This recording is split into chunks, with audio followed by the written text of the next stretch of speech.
साथियों को मेरा प्यार भरा नमस्कार।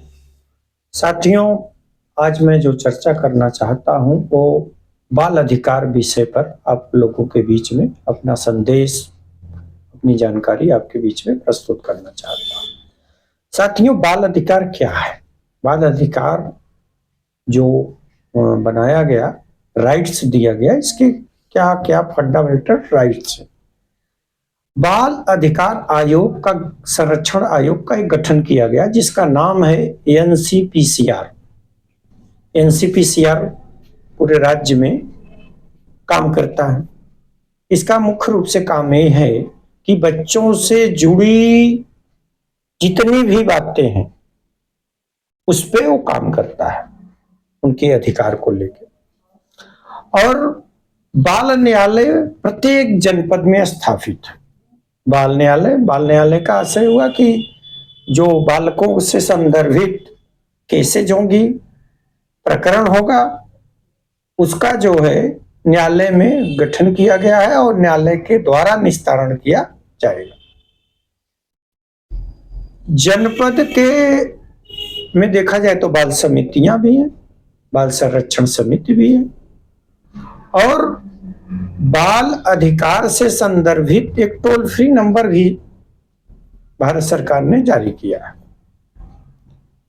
कहीं पे बच्चों के लिए उनके अधिकारों का हनन होता है, उसमें आम जनता यानी आम आदमी भी अपनी शिकायत दर्ज करा सकता है। जैसे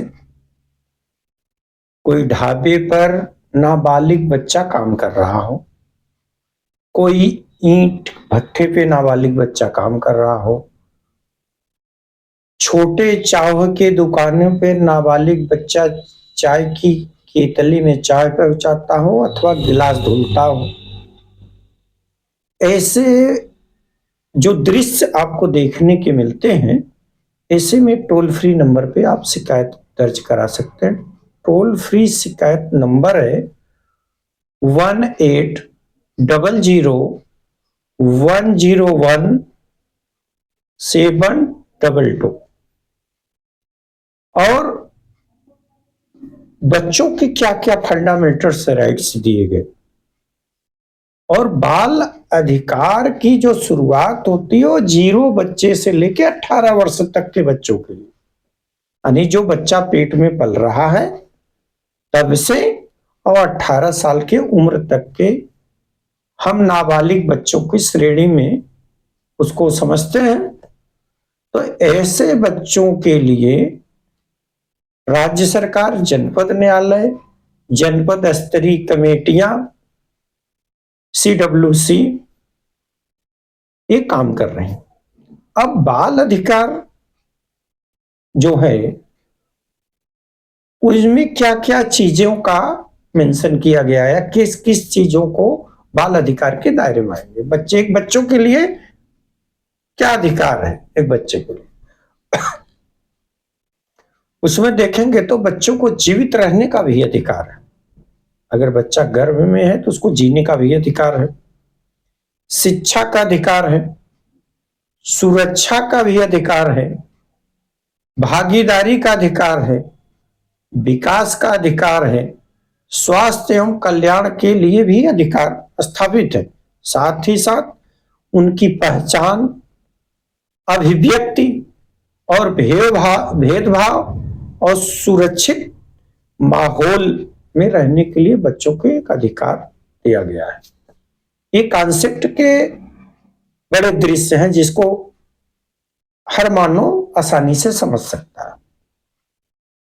बच्चों के जितने भी फंडामेंटल राइट्स हैं उनका अगर कहीं पे हनन होता है, इसमें संदर्भित व्यक्ति, जो एजेंसी है, जो एजेंसी काम उनके लिए करती है, स्वास्थ्य, शिक्षा, पर्यावरण आदि मुद्दों पे जो एजेंसी काम करती है, उसका भी दायित्व बनता है कि ऐसे बच्चों को निगरानी रखे, उनका देखभाल करके उनके जीवित रहने और उनको पूरी तरह के अधिकारों का सुरक्षित रखने में अपना योगदान दे। ऐसी सूरत में आम समाज में ऐसा देखने को मिलता है। कुछ छोटी जातियों को मैं चिन्हित करने की कोशिश कर रहा हूं, जहां पे बालकों के अधिक से अधिक हनन होने के चांसेज है। जैसे मुसहर कम्युनिटी के बच्चे जो होते हैं, वो ज्यादातर पे न शिक्षा पे न स्वास्थ्य पे ज्यादा उनका ध्यान नहीं है। उनके जो अभिभावक हैं, माता पिता हैं, जिस काम में लगे हैं उसी काम में उनके बच्चे भी लग जाते हैं। इनके लिए शिक्षा तो महत्वपूर्ण है, कागज पे इनको एजुकेशन मिल रही है, लेकिन इनको भौतिक धरातल पे मिलना बड़ा मुश्किल है। ऐसा समाज में देखने को मिलता है। आप किसी भी होटल पे, चाय की दुकानों पे, अन्य व्यवसायों में देखेंगे तो बच्चे काम करते हैं। अगर ऐसे बच्चे काम कर रहे हैं तो एक तरह से बालकों का या बच्चों के अधिकारों का हनन हो रहा है।